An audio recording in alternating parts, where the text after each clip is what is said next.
Ghostly father belike. Who knows this Ludovic? My lord, I know him. 'Tis a meddling friar. I do not like him. Had he been lay, my lord, for certain works he spake against your grace and your retirement. I had swinged him soundly. Words against us. This is a good friar belike. And to sit on this poor wretched woman against our substitute. Let this friar be found. But yesterday, my lord, she and that friar, I saw them at the prison. A saucy friar, a very scurvy fellow. Blessed be your royal grace. I have stood by, my lord, and I have heard your royal ear views. First, hath this woman most wrongfully accused your substitute, who is as free from touch or soil with her as she from one unguided. We did believe no less. Know you this Ludovic that she speaks of? I know him, for a man divine and holy, not scurvy nor a temporary meddler, as he's reported by this. And on my trust, a man that never yet did, as he vouches, misreport your grace. My lord most villainously believe it. Well, he in time may come to clear himself, but at this instant he is sick, my lord, of a strange fever. Upon his mere request, and being come to knowledge that there was complaint intended against Lord Angelo, came I here to speak as from his mouth what he doth know is true and false, and what he with his oath and all probation will make up full clear whensoever he is convented. First, for this woman to justify this worthy nobleman so boldly and personally accused, her shall you hear disproved to her eyes, till she herself confess it. My good friar, let's hear it. Oh, Cousin Angelo, you can't smile at this. Heavens, the vanity of wretched fools. But come, bring us to some seats. Lord Angelo. In this I'll be impartial. Let you be the judge of your own cause. Come, sit. Is this the witness, friar? First let us see her face, and after speak. Pardon, my lord. I will not show my face until my husband bid me. Oh, what, are you married? No, my lord. Are you a maid? No, my lord. A widow then? Neither, my lord. Why then you are nothing. Neither maid, widow, nor wife. My lord, she may be a punk, for many of them are neither maid, widow, nor wife. Indeed, lay hold of that fellow. Or would he had cause to prattle for himself? Well, my lord. My lord, I do confess I ne'er was married, and I confess besides I am no maid.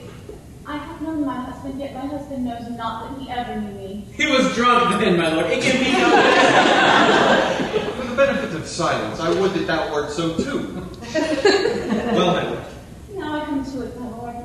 She that accuses him of fornication in the selfsame manner doth accuse my husband, and charges him, my lord, with such a time when I'll depose I had him in mine arms with all the effect of love. Charges she more than me? Not that I know. No, you say your husband.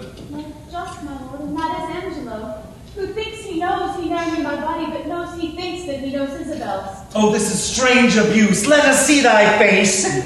My husband bids me. Now I will unmask.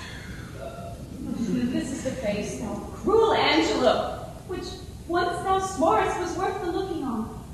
This is the hand which with a vowed contract is fast belocked in thine. This is the body that took away the match from Isabel and did supply thee at thy garden house in her imagined person. Know you this woman? Carnally, she says. Sirrah, enough. Enough, my lord.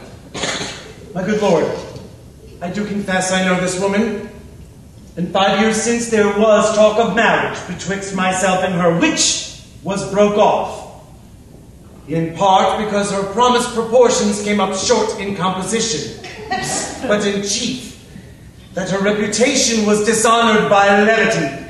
And since 5 years I have not spake with her, not seen her, nor heard from her, upon my faith and honor. Noble prince, as there comes light from heaven and words from birth, as there is sense in truth and truth in virtue, I am affianced this man's wife, as strongly as words can make up vows. And my good lord, but Tuesday night last gone in his garden house, he knew me as a wife. As this is true, let me in safety raise me from my knees, or else forever be confixed to a marble monument. Oh, I did but smile until now. Good Lord! Give me the scope of justice. I do perceive these poor informal women are nothing but some instruments set upon by some more mightier member. Let me have my way to find this practice out. Aye, with my heart, and punish them to your height of pleasure. Thou foolish friar, and thou pernicious woman, compact with her that's gone. Thinkest thou thy oaths, though thou wouldst swear down each particular state, were testimony against his worth and credit that's sealed in Afro-Lady? This needs must be the making of a prince. Come, dear Escalus, sit with my cousin, lend him your pain, find this abuse whence it is derived. There's another friar who hath set them on. Let this friar be found. Would he were here, my lord. For he indeed hath set the women onto this complaint. Your Provost knows the place where he abides, and he may fetch him. Go, do it instantly.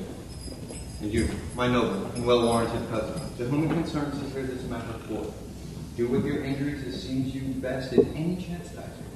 I, for a while, shall leave you, but do not stir until you have well determined upon these slanders. My lord will do it thoroughly. Signor Lucio, did not you say that you knew Friar Rubik to be a dishonest person? Cocculus non facit monachum. Honest and nothing but in his clothes. And one who has spoken those villainous speeches of the Duke. We shall entreat you to abide here till he come and enforce them against him. We shall find this friar to be a notable fellow. As in Vienna, on my word. Call the same Isabel here once again. I would speak with her. Pray you, my lord, give me leave to question. You shall see how I'll handle her. Not better than he by her own reports. Say him. Mary, I think if you handled her privately, she would sooner confess. Perchance, publicly, she'll be ashamed. I will go darkly to work with her. That's the way, for women are light at midnight. Come